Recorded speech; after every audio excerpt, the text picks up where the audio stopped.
Hoy 28 de julio, Perú cumple 200 años de su independencia, el bicentenario. Sin embargo, ¿realmente nosotros los peruanos somos 100% independientes? No creo que sea así, aún tenemos muchas cosas por hacer. No puedo empezar este video sin homenajear a Inti y a Brian. Ustedes sí valen un Perú. Unámonos como peruanos para forjar un Perú mejor. Un abrazo. Matarina, Matarina, Matarina de algodón. Si no lloran tus ojitos, llorarán tu corazón. Matarina, Matarina, Matarina de algodón. Si no lloran tus ojitos, llorarán tu corazón. Pedro Castillo es el nuevo presidente del Perú. Por los pueblos del Perú, por un país sin corrupción y por una nueva constitución. Tuvo que pasar mucho para que llegue este día. Recordemos que la prensa, el fujimorismo, los grupos de derecha estuvieron en su contra. Y después de tanto batallar, llegó el día donde Pedro Castillo se puso la banda presidencial. Y es que lo que está pasando en el Perú es un reflejo que en política lo que importa son las emociones y no tanto las razones. Ahora bien, el gobierno de Pedro Castillo va a ser muy difícil. Recordemos que el Congreso actualmente en su mayoría es de derecha. Más aún cuando la mesa directiva del Congreso está conformado por Acción Popular, Alianza para el Progreso, Podemos Perú y Avanza País, es decir, partidos de derecha. Pedro Castillo de izquierda, y que esto, si bien es cierto, nos va a dar un equilibrio. Sin embargo, si el conflicto de intereses se radicaliza, esto va a llevar a un obstruccionismo por parte del Congreso hacia el poder ejecutivo, hacia Pedro Castillo, así como lo que pasó con BPK versus el fujimorismo. Esperemos que esto no sea así, porque los únicos perjudicados si hay un conflicto totalmente fuera de serie entre el ejecutivo con el legislativo va a ser el pueblo peruano. Recordemos que estamos en un proceso de vacunación, estamos en medio de una pandemia. Uno de los principales desafíos para el gobierno de Pedro Castillo va a ser la vacunación. Recordemos que el anterior ministro, Ugarte, señaló que se está dejando millones de vacunas. Y ojo, todas están pagadas. Esto es muy importante porque el gobierno de Pedro Castillo básicamente se estaría preocupando por la vacunación y ya no la adquisición de vacunas. Si tenemos que reconocer algo al gobierno de Sagasti es la adquisición de las vacunas y su respectiva vacunación. Y recuerden, vayan a vacunarse porque es la única forma que podremos cuidarnos nosotros mismos y así cuidarnos a nuestras familias. Entonces, Pedro Castillo va a tener su primer gran desafío, la vacunación. Seguir con el cronograma que se ha venido haciendo y poco a poco tratar de aumentar mayor número de vacunados. Cabe resaltar que si el gobierno de Pedro Castillo no continúa con esta vacunación, ay, lo que se le viene, porque esto puede ser una causal para su futura vacancia. Otra discusión vendría a ser si esta causal del retraso de vacunas es perfectamente aplicable a la incapacidad moral permanente. Para algunos podría ser correcto, para otros no podría ser correcto. A veces en política lo correcto es lo secundario y lo primordial es que el pueblo te aplauda.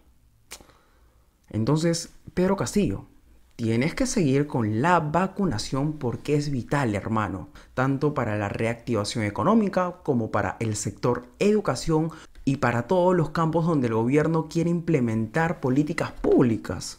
El primer gran desafío, que continúe la vacunación como se está yendo ahora respetando el cronograma. Después, la reactivación económica. Si continuamos con el cronograma de la vacunación, la consecuencia directa va a ser que la reactivación económica sea lo más rápido posible. Esos negocios que hasta el momento siguen cerrados puedan abrirse. Por ejemplo, los conciertos de los músicos. Corazón de chancho quisiera tener, a la medianoche tener que comer. Corazón de cura no quiero tener, porque los curas no... Que si bien es cierto, poco a poco se están reactivando, sin embargo, aún falta bastante camino por recorrer. Otro gran desafío para Pedro Castillo va a ser la educación. Un sector que ha estado totalmente golpeado. Antes de la pandemia, nosotros mismos éramos conscientes que la educación era un sector donde el Estado prácticamente lo ha dejado de lado. Entonces, la educación debe ser una de las prioridades del gobierno de Pedro Castillo, más aún cuando nuestro presidente es profesor. Si bien es cierto, el gobierno de Pedro Castillo tiene grandes expectativas, porque el discurso que manejó en campaña es la realización de un cambio, pero también tiene su lado oscuro. Hay un dicho que dice, dime con quién andas y te diré quién eres. Todos sabemos que Perú Libre tiene como presidente del partido a Vladimir Cerrón, un sentenciado por corrupción, y actualmente la Procuraduría pide incluir a Vladimir Cerrón en caso Los Dinámicos del Centro, otro caso sobre corrupción. La corrupción es un mal que día a día carcome a todos los peruanos. Estos días hemos visto cómo Vladimir Cerrón estuvo declarando a nombre del partido, señalando que se había reunido con Pedro Castillo para proponerle varios nombres en torno a posibles ministros. Y la pregunta que cae de madura es, Pedro Castillo, ¿cómo pretendes luchar contra la corrupción si tú mismo te sientas al costado de un sentenciado por corrupción? Por favor, Pedro Castillo, reacciona. Esa compañía no te va a llevar a nada bueno. Y para el colmo de los casos, el Foco reveló lo siguiente. Vladimir Cerrón aseguró que el nuevo gobierno se compone del binomio Cerrón-Castillo. Pedro Castillo, ¿dónde quedó tu frase? Que Vladimir Cerrón no será ni portero del Estado. El señor Cerrón está impedido judicialmente y no lo van a ver ni siquiera de portero en ninguna de las instituciones del Estado. ¿Dónde quedó si te sientas al costado de él para escuchar unos posibles ministros? Recordemos las conductas de Pedro Castillo. En campaña de segunda vuelta que decía que Vladimir Cerrón no será ni portero de ninguna institución pública. Si bien es cierto, Vladimir Cerrón declaraba a través del Twitter, nunca hubo ni una reunión, no hubo ni conversaciones a través del Twitter, no hubo nada de eso. Ahora que ganó, se sientan, hablan sobre posibles ministros. Por favor, Pedro Castillo, no desilusiones a esa gran cantidad de personas que han confiado en ti. Porque ¿cuál era tu discurso? Tu discurso era combatir la corrupción y hacer un cambio. Soy consciente que no va a haber un cambio. 200 años que hasta ahora tenemos corrupción y todos los males, y en 5 años no se va a poder cambiar. Soy consciente de ello. Sin embargo, al menos Pedro Castillo pon la primera piedra para que el siguiente presidente siga construyendo y así sucesivamente. Pero no hagas cosas que no son, hermano. ¿Cómo te puedes sentar con un sentenciado por corrupción cuando la corrupción ha sido uno de los males que ha destrozado a este Perú, a nuestra patria? Hasta el momento, lamentablemente, yo estoy viendo que Pedro Castillo está haciendo lo mismo que los políticos de siempre. Lamentablemente. Se ha juntado con Daniel Salaverry. Recordemos que Vladimir Cerrón señaló que Daniel Salaverry es uno de los que se está encargando de la transferencia del Ministerio de Vivienda. ¿Quién es Daniel Salaverry? Es el que, a pesar de todas las pruebas del vacunagate, creyó en la inocencia de Vizcarra, cuando todos sabíamos que Vizcarra se había vacunado a espaldas de todos los peruanos. Ese es Daniel Salaverry, y Pedro Castillo se está juntando también con Daniel Salaverry. Yo entiendo que tienes que conversar, que tienes que reunir con otros políticos de distintos partidos. Sin embargo, lo que estás haciendo es defraudar a todas las personas que han dado su voto. Yo entiendo que también tienes que cuidarte por una posible vacancia. Pero hermano, ten principios. Tú no te puedes juntar con tipos como Daniel Salaverry, pues.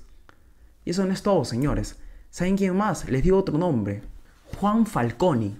¿Y quién es Juan Falconi? En el 2018 fue viceministro de Justicia y señaló que el indulto humanitario otorgado a Alberto Fujimori respeta la Constitución y que las críticas a PPK por no haber escuchado a las víctimas del gobierno de Fujimori no tiene sustento legal. Él es Juan Falconi, integrante de la Comisión de Transferencia del Ministerio de Justicia. Este tipo estuvo defendiendo el indulto humanitario a Fujimori. Y las víctimas de Barrios Altos y las víctimas de Cantuta, dime Pedro Castillo, ¿cómo te puedes juntar con este tipo de gente que ha defendido un indulto a ese delincuente de Fujimori? Él es Juan Falconi, que se juntó también con Pedro Castillo. Daniel Salaverry, Juan Falconi. ¿Qué más? ¿Qué más queremos, Pedro Castillo? ¿En qué momento vas a razonar? Y nuevamente, gracias al foco, sabemos que investigados por corrupción integran equipos de transferencia de Castillo. No, pues, es el colmo ya. O sea, ¿no hay profesionales en el Perú para poder integrar estos equipos de transferencia? No nos defraudes, hermano. No nos defraudes. Que estos movimientos políticos no sean el comienzo de tu fin, Pedro Castillo. Tienes que razonar, tienes que decir, oye, Vladimir Cerrón, tú puedes ser el presidente del partido político, pero hermano, en el gobierno voy a mandar yo con mis ministros. Y se acabó, tú al costado. Que no me van a defender ante una futura vacancia por parte del Congreso, que en su mayoría es de derecha, no me importa, porque yo voy a trabajar honradamente y así me voy a ganar a la gente. Y la gente va a hacer el respaldo, la gente me va a dar legitimidad. Pedro Castillo, hasta el momento estás haciendo todo lo que están haciendo los políticos de siempre. Jugar por sus intereses, no por el interés del pueblo peruano. No nos defraudes. No nos defraudes otra vez. Yo estoy seguro que todas las personas que están viendo, si llegamos a ver un supuesto donde una candidata de derecha se reúne, se junta con un sentenciado por corrupción, ¿qué vamos a decir? Oye, eso está mal. Oye, eso es incorrecto. Eso es totalmente contrario a la moral. Y claro que sí, que eso no se puede permitir. Eso es lo normal que se diga. Y eso también va para la izquierda. No es normal que te juntes con un sentenciado por corrupción. Entiende, por favor. La corrupción es un mal. Nos ha carcomido. Hay cosas con las que uno no puede sentarse a dialogar ni dar su brazo a torcer. Y una de ellas es la corrupción. Esperemos que regreses al rumbo, Pedro Castillo. Mucha gente ha votado por ti porque espera un cambio. Regresa al rumbo del bien. No te reúnas con personas que no tienes que reunirte. Yo estoy seguro, y a pesar que me llamen ingenuo, pero si tú no tienes ningún aliado políticamente, pero haces un trabajo excelente, créeme que el pueblo va a salir a defenderte si te quieren vacar. Eso estoy seguro, y ya se ha demostrado en las marchas del año pasado. Que en paz descanse Inti y Brian. Pedro Castillo, no hagas lo mismo que van a hacer los políticos de siempre. Dale un cambio de 180, pon esa piedrita para que poco a poco las personas digamos, oye, esa política que han hecho los anteriores políticos es incorrecto, solo daña al país. Hazle caso a tu hija que te dice, papito, cambia el Perú. Hazle caso a tu familia. Por favor, no cometas estos errores ni des tu brazo a torcer cuando hay personas que únicamente quieren aprovecharse que ahora eres presidente. Regresa al camino de bien, haz una buena vacunación, reactiva la economía, que haya escuelas con educación. Trata de acortar esa brecha de desigualdad que hay entre todos los peruanos. Que una persona de Apurímac, que una persona de Puno tenga las mismas condiciones que una persona que vive en Miraflores, que vive en San Borja. Soy consciente que el Perú no va a cambiar. Llevamos 200 años y antes que se llame Perú, esto estaba mal. Soy consciente de ello. Pero pon la primera piedra, por favor. No me importa que me llamen ingenuo. Pero si seguimos haciendo lo que han hecho anteriores políticos, el Perú nunca va a cambiar. Yo soy consciente que he votado por Pedro Castillo. Pero yo no voté por el Pedro Castillo del de ahora. Yo voté por el Pedro Castillo de la segunda vuelta. No por el de ahora. No por el que se junta con sentenciados por corrupción. Ni con el que se sienta a trabajar con Daniel Salaverry. Ni con Juan Falconi. Y ni qué decir de Roger Nájar. ¿Quién propuso a Roger Nájar? Vladimir Cerrón. ¿Quién? Sentenciado por corrupción. El que se sentó para hablar con Pedro Castillo. Regresa al camino de bien, Pedro Castillo. Porque de lo contrario, vas a ser uno más del montón. Si les gustó el contenido de este video, les recomiendo que le pasen a sus amigos, a sus familiares, a todas las personas, para que puedan estar informadas. Recordemos que una mente crítica siempre es buena en una sociedad que caminan como ovejitas. Cuídense, no olviden de vacunarse porque así vamos a cuidarnos nosotros mismos y cuidar a nuestras familias, que es lo que más queremos. Cuídense.